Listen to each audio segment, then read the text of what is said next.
Evening. Thank you for joining us on our news and current affairs program, Retrospect on Citizen 93.7 FM Abuja.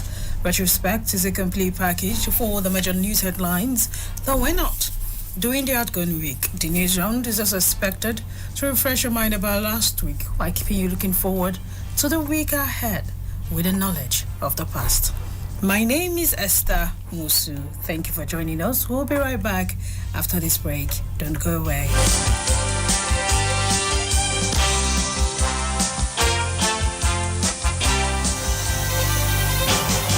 Did you miss out on the news during the week? Not to worry. A Retrospect is here to make up for the missed information. Retrospect is a complete package of all the major news headlines that made the airwaves from Sunday to Saturday. Join me, Esther Musu, on the program Retrospect on Citizen 93.7 FM Abuja every Sunday at 6 p.m. Retrospect. We keep you informed.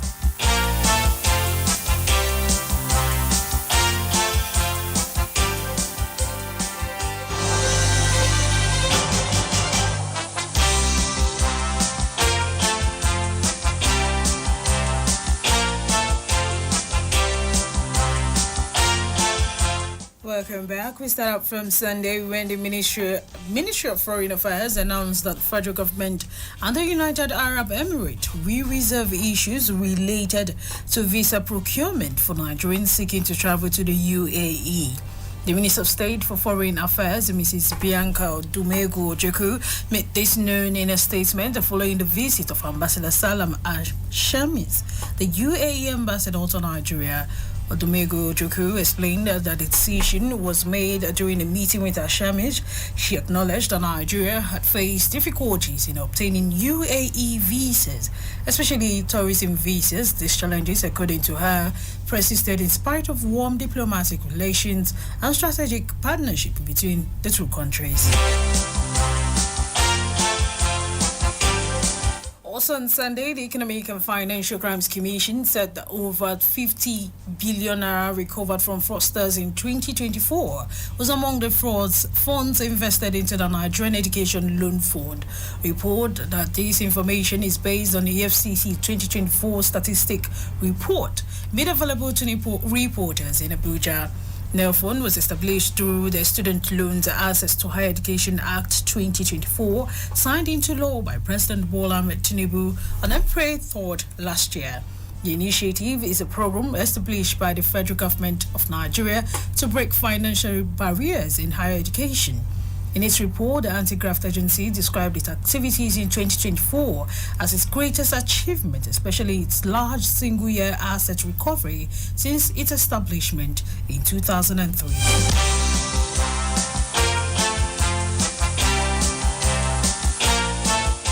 Nigerian Center for Disease Control and Prevention on Sunday confirmed a new case of Lassa fever in a 31-year-old physician who had recently traveled to the United Kingdom.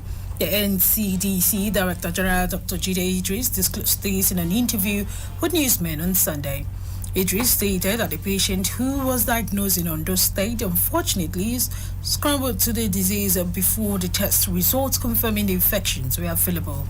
Idris raised an alert on the situation, stressing the need for heightened surveillance and precautionary measures, emphasized that the latest case highlighted the persistent threat of Lassa fever in Nigeria and the potential for international transmission.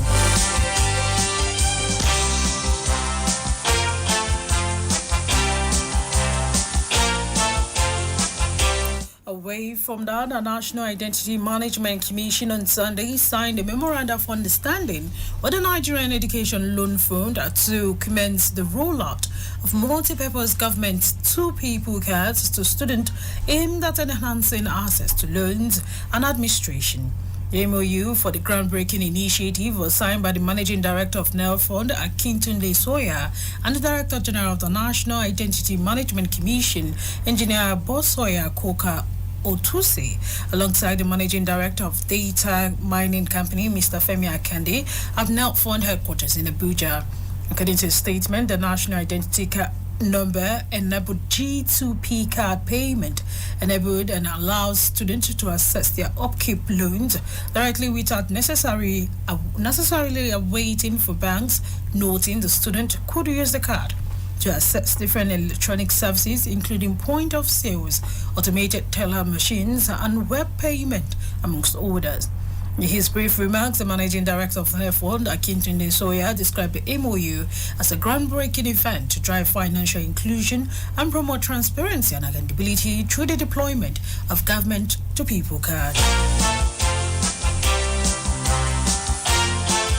And on that note, we end the stories that made the headline for last Sunday. Let's look at stories that was in the news for Monday.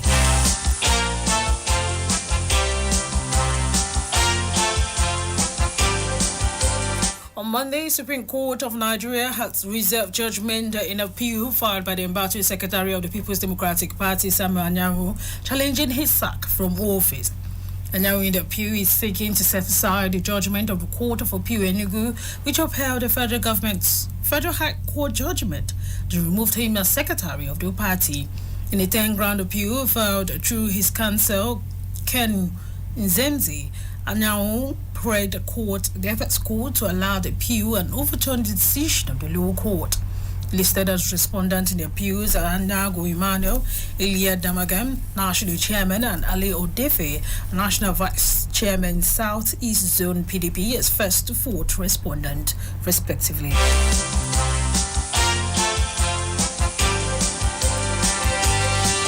Federal High Court in Abuja on Monday adjourned the suit filed by the senator representing Kogi Central Senatorial District, Natasha Bati-Uduaga, on March 25, 2025. The adjournment followed the submission by the respondent, who informed the court that they had not been served with necessary document. Bati-Uduaga had approached the Federal High Court seeking an order restraining the Senate Committee on Ethics and Privilege from investigating her.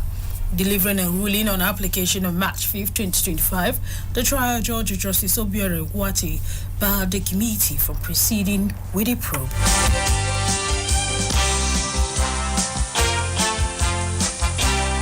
Rivers State House of Assembly on Monday issued a warrant of arrest on the chairman of the Rivers State Independent Electoral Commission, Justice Adolphus Enebele, following his refusal to appear before the lawmakers. The arrest warrant was issued on Monday by lawmakers during a plenary after a 72-hour ultimatum they gave to Enebele expired.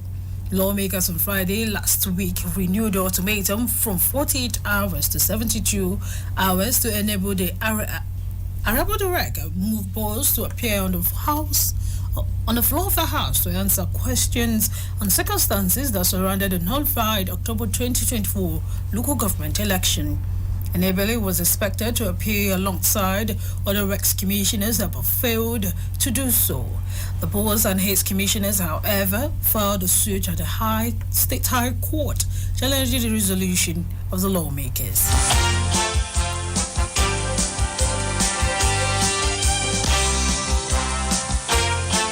Still on Monday, Honorable W. Chairman, CEO Nigerians in Diaspora Commission, said effective and efficient data mapping is critical in NICOM's management with diaspora. W. stated this in Abuja as the Commission kicked off the 2025 Comprehensive Data Mapping for Nigerians in Eurosur. The NICOM boss therefore called on Nigerians across the Euro-Asia region to register on the Commission's data mapping portal, which serves as a significant steps towards making diaspora voting a reality. Speaking further, the Bureau emphasized that enabling Nigerians and diaspora to vote has been a long-standing priority for NICOM. She stressed that one of the major setbacks in diaspora voting is the lack of credible data on Nigerians are living abroad, hence the emphasis on registrations on the portal.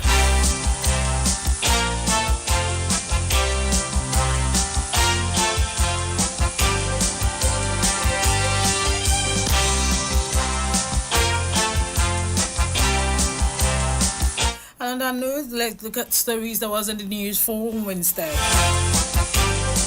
River State Governor Similar Fuboria said he was ready to present the 2025 budget to the State House of Assembly whenever the lawmakers are prepared. February stated this on Wednesday when speaking to residents of the Ghana local government area during commissioning of health facilities. This came shortly after he was denied entry into the assembly quarters. The governor, who expressed his displeasure over the lawmakers' action, insisted that he had already informed Speaker Martin Amowale about his visit.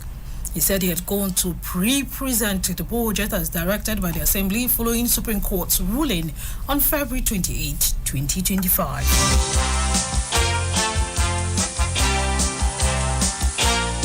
Away from that, the Minister of Livestock Development, Ida Mukhtar Mahi, on Wednesday called on Veterinary Council of Nigeria to collaborate with key stakeholders to drive transformation in Nigeria's livestock sector.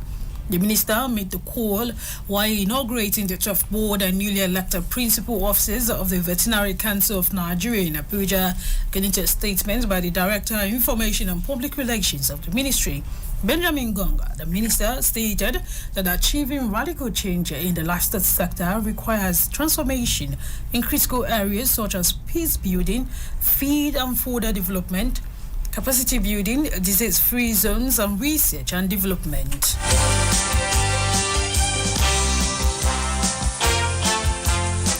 Operative of the Nigerian Customs Service on Wednesday carrying out anti-smuggling activities across international borderlines in Adamawa and Taraba State seized a total of 29,825 litres of petrols allegedly intended to be smuggled out of the country. The seizure was made within the last 3 weeks, according to Adamawa Taraba Area Controller of NCS, Garuba Bashir. The patrol packed in 1,149 25-litre jerrycans and 4 220-litre drums were seized along with 3 tinted cars, one of them fitted with concealed drums in which some of the petrol was loaded.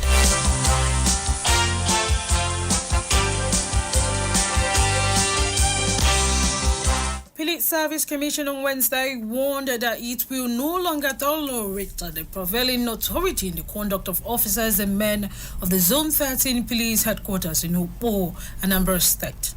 The Commission is disturbed that the zone has continued to engage in police misconduct even in the face of several warnings that police officers should stay away from civil matters such as land, maritime, rent dispute.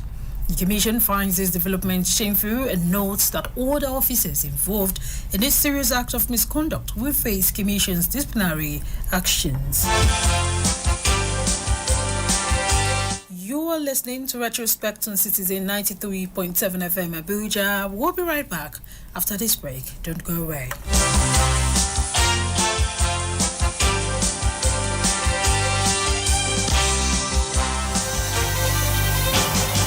Did you miss out on the news during the week?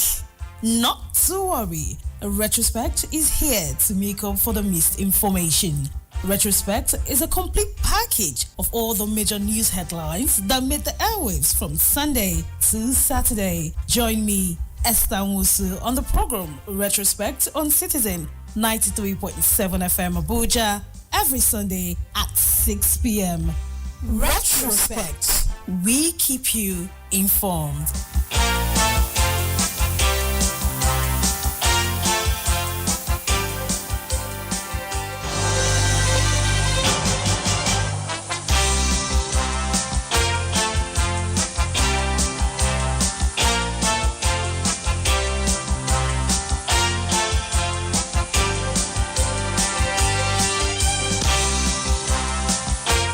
Welcome back. You're still listening to Retrospect on Citizen 93.7 FM Abuja. Now let's look at stories that was in the news for Thursday.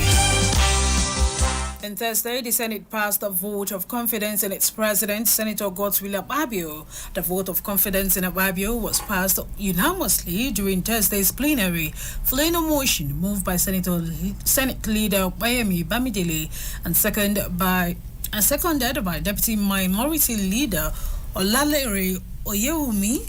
The decision comes 48 hours after the suspended chairman of the Senate Committee on Diaspora and NGOs, Senator Natasha Boti Ugwada, addressed the Inter-Parliamentary Union in New York, claiming she was suspended for raising allegations of sexual harassment against Akpabio.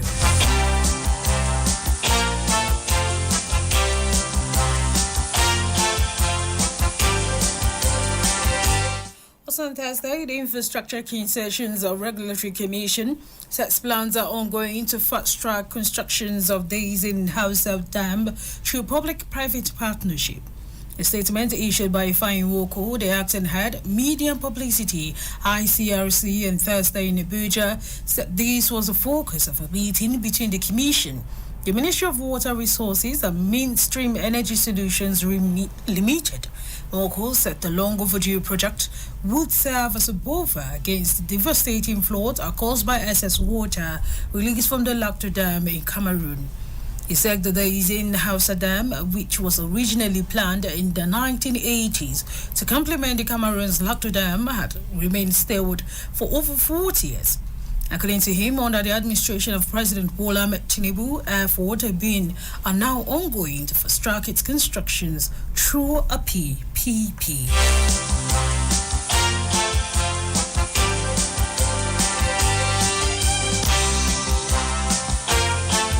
Nigerian Education Loan Fund on Thursday assured that beneficiaries of student loan scheme would not be restricted from traveling abroad after graduation. The managing director of NEL Fund, Akintunde Soya, made this clarification during a sensitization program at the University in Yamo while addressing student concerns about potential travel limitation. In a statement, the MD encouraged students to take advantage of the loan scheme to ease the financial burden of education on families, emphasizing its unique benefit compared to other types of loan. He noted that the loan repayment structure is interest-free even if it is stretched over a decade, and expressed the fund commitment to always ensure transparency in all its fundings.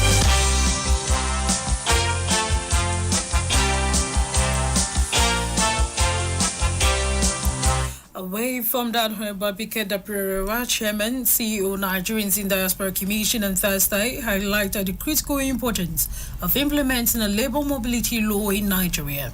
This reaction followed headlines of the death of Ms. Ladi Azanki Olubumi, a Nigerian and TikTok content moderator employed by Teleperformance, the social media contracting firm in Kenya. According to her, such legislation would establish frameworks to protect the rights and well-being of Nigerians employed abroad, ensuring proper documentation, monitoring, and support system. In addition, Dabirewa stated that the creation of such law aims to prevent situations where Nigerian citizens face challenges related to employment conditions, mental health support, and ability to return home when necessary. The chairman of NITCOM extends heartfelt condolences to Ms. Olubumi's family, friends, and colleagues.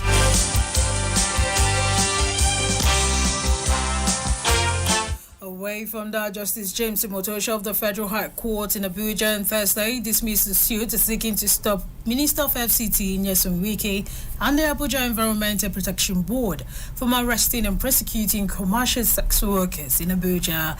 Delivering judgment, Justice Omotosho held that the application of the plaintiff was incompetent under the Fundamental Right Enforcement Procedure Rules 2009. Justice Omotosho held that even if it was competent, the relief sought were not grantable, and thus the suit was hereby dismissed for lack of merit. The plaintiff, under the auspices of the Incorporated Trustees of Lawyers Alert Initiative for Protecting the Rights of Children, Women, and Indigent, has instituted this suit. And on that note, we end the stories that wasn't the news for Thursday, as we look at stories that made the news for Friday.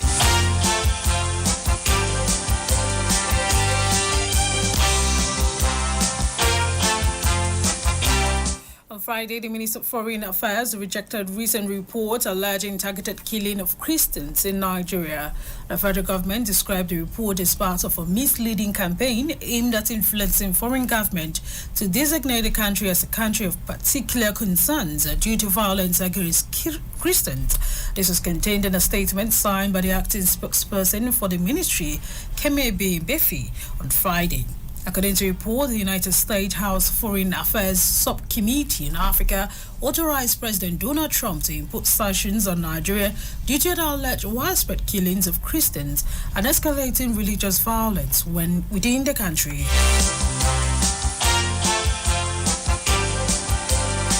Defense headquarters on Friday said troops have killed a total of 74 terrorists apprehended 130 suspects and rescued 61 kidnapped hostages in various operations conducted between March 5th and 13th. The Director of Defense and Media Operations, Major General Marcus Kanya, disclosed this in a weekly report on ongoing military operations across the country on Friday in Abuja. Kanya said the successful operations were jointly carried out by the land component of the armed forces and teams from the Office of the National Secretary Advisor, security agencies and hybrid forces. He stated that the troops recovered 71 assaulted weapons, including 32 AK-47 rifles, 15 locally fabricated guns, 9 dome guns, and 3 pump actions, amongst others.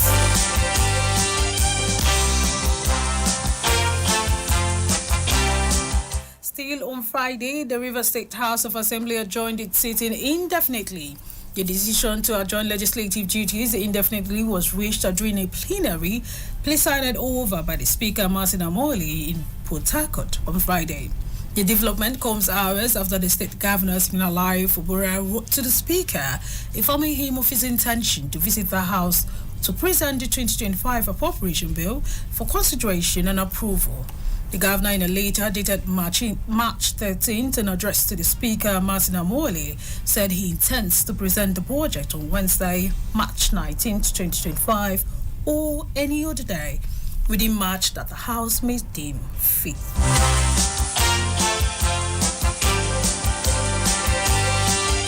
On Friday, the National Agency for Food and Drug Administration and Control, NAFDAC, uncovered a fraudulent syndicate that has been scamming foreign companies using fake NAFDAC document. The agency's Director General, Professor Mojisola Adeye, discussed this at a press conference held in Abuja on Friday.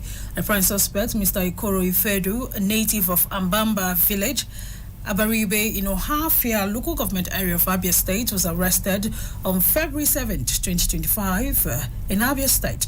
According to Adeye, Ifedu, who holds only an SSCE qualification and trades in clothing materials, has been impersonating NAFDAC officials to defraud foreign companies of substantial sums of money. Away from that, the Chairman CEO of Nigerians in Diaspora Commission, Honorable Abike Dabrere, on Friday praised Nigerians living abroad for their significant contribution to the educational development of Nigerians youth through scholarship programs. She made this statement yesterday during the launch of a scholarship disbursement program in Lafia, Nasru State.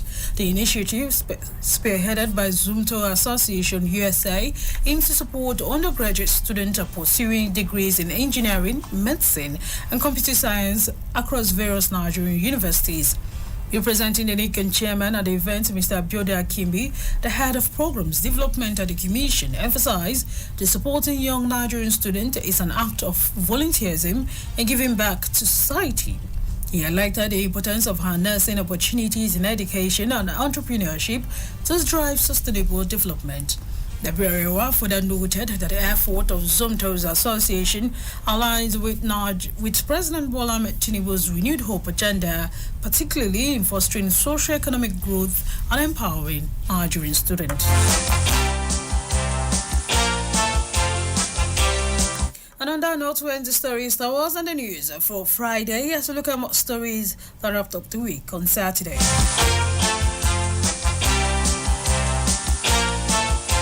On Saturday, President Bola Ahmed Tinubu said he wouldn't be a religious bigot in addressing the security challenges in the country. The president stated this when receiving the Catholic Bishop Conference of Nigeria at the State House in Abuja. Amid the hardship rocking the country, the president assured Nigerians of hope, reiterating his commitment to running a government that listens to the need of Nigerians. He told the bishops that he made a tough decision upon assuming office in 2023 by removing subsidy on petroleum products. He stressed the competitions among operators in the petroleum sectors, the bountiful harvest enjoyed by farmers, and the low prices of commodities, adding that investment are flowing into the country. First Lady Olorunmi Tinubu also on Saturday called for stronger internal and external support to tackle critical social challenges, particularly in education, health, and welfare of vulnerable Nigerians. According to a statement issued by her senior special assistant on media, Busala Kukoya, Mrs. Tinubu made this appeal yesterday while receiving a delegation of spouses of heads of missions in Nigeria at the State House, Abuja. The First Lady highlighted the plight of out-of-school children, particularly on Marjorie, describing the situation as daunting but not insurmountable. She emphasized that addressing the issues requires a well-structured approach, including boarding schools that will provide both Islamic and formal education while ensuring children are properly cared for. Still on Saturday, the Nigeria Correctional Service revealed that the number of prisoners on death row had risen from 3,590 in September 2024 to 3,688 in March 2025, presenting a 2.73% increase, or 98 prisoners within 6 months. The narcos are also sought strategic collaborations with Nigerian Police, Department of State Services, Economic and Financial Crimes Commission, the Independent Corrupt Practices Commission to speed up the wheel of justice in the country. The Acting Controller General of Narcos, Mr. Sylvester Nwako, reviewed the figure the Senate Committee on the Interior, chaired by Senator Adams Oshomole, was screening him for the position of Substantive Controller General.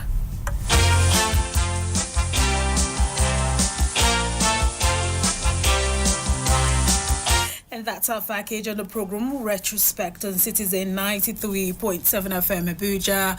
You can follow us on our social media handles on Facebook at Citizen FM Abuja, on Instagram at Citizen FM 937, on Twitter now known as X at Citizen FM 937.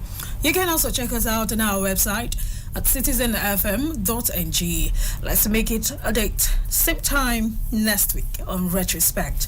I am Esther Wusu. Bye for now.